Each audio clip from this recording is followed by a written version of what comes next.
जय भारत, जय संविधान, जय लोकतंत्र। केम छो मित्रों? मजामां? हूँ छुं आपनो भाई विशाल वाघेला, प्रमुख बहुजन विकास पोस्ट जूनागढ़ जिल्लो। आजे आपणे जूनागढ़ तालुकाना पातापुर मुकामे आव्या छीए अने आ गाम छे त्यां अवारनवार लोकोना फोन हता के आ 7-8 महीनाथी आ पुल तूटेલું છે વરસાદના પાણીથી અને 7-8 મહિના પહેલા રજૂઆત પણ ઘણી કરી ગયેલી છે તમામ લોકોને, આના જિલ્લા પંચાયત સદસ્યને, સરપંચશ્રી દ્વારા કલેક્ટરને જાણ કરવામાં આવી ગયેલી છે, મુખ્યમંત્રીને જાણ કરવામાં આવી છે, છતાં પણ હજી આ રોડ બનેલો નથી। તો આ રોડની દશા શું છે અને અત્યારે શું લોકો તકલીફ ભોગવી રહ્યા છે એ વિડીયોમાં જોડાતા રહેજો, એટલે આપણે તમને દેખાડીશું।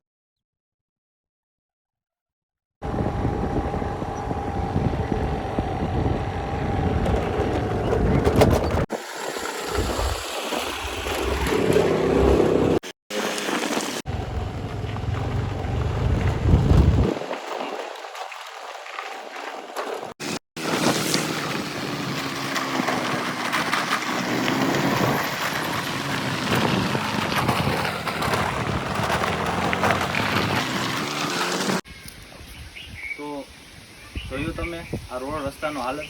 હવે આ મિત્રો મહિલા છે જે કાયમી આ જ રોડ ઉપર મુસાફરી કરે છે, અવારનવાર જુનાગઢ આ જ રોડ ઉપર જાય છે, તો એને પૂછીએ કે આપણે કેટલી તકલીફ ભોગવવી પડીએ છે। તમે આ રોડ ઉપર જાઓ છો તો કાયમી તમને કેવી અડચણ થાય? આ રોડ બનાવવાની જરૂર છે અને બહુ જ રોતા અને ખાડા ને છે બધું, એટલે જરૂર તો છે જ રોડ બનાવવાની તાત્કાલિક।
જોયું મિત્રો આ વિડીયોમાં?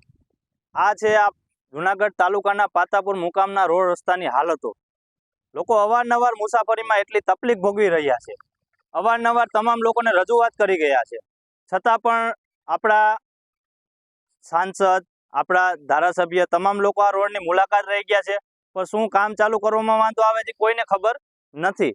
લોકો કંટાળી ગયા છે। હવે આમાં અકસ્માત થાય એવી સંભાવના છે, લોકોના સ્વાસ્થ્યને હાનિ છે, જીવને હાનિ થાય, આની જવાબદારી કોણ લેશે? તમામ લોકોને અને આપણા માનનીય મુખ્યમંત્રી સાહેબ શ્રી ગામના છેવાડે વિકાસની વાતો કરતા હોય તો શું આ એનો વિકાસ છે? ઘણો સમય પહેલા આ જ ગામના મતદાર એવા ભારતીય જનતા પાર્ટીના પ્રમુખ કિરીટભાઈ પટેલ છે, જો એના જ પોતાના મત વિસ્તારમાં આવો વિકાસ હોય તો વિચારો, આ વાયદાની સરકાર મોટા મોટા વાયદા કરે છે, તો શું આ એ લોકોનો વિકાસ છે?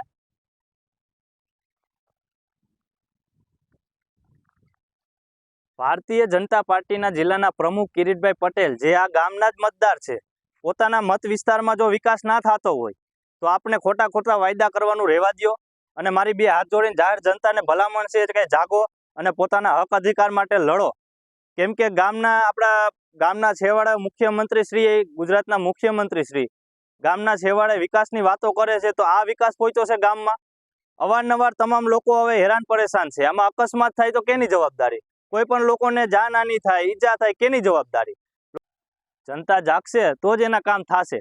પોતાના હક અધિકાર માંગો. એટલે આ વિડીયોને વધુમાં વધુ શેર કરો, જેથી કરીને આપણા માનનીય મુખ્યમંત્રી, ગૃહમંત્રી સુધી પહોંચે, એટલે એને પણ ખબર પડે ગામડાના છેવાડે કેવો વિકાસ પહોંચ્યો છે. અને ટૂંક સમયમાં વહેલી તકે આ તંત્રને મારી બે હાથ જોડીને અપીલ છે કે આ રોડનું કામ ચાલુ થાય. ભારત, જય સંવિધાન.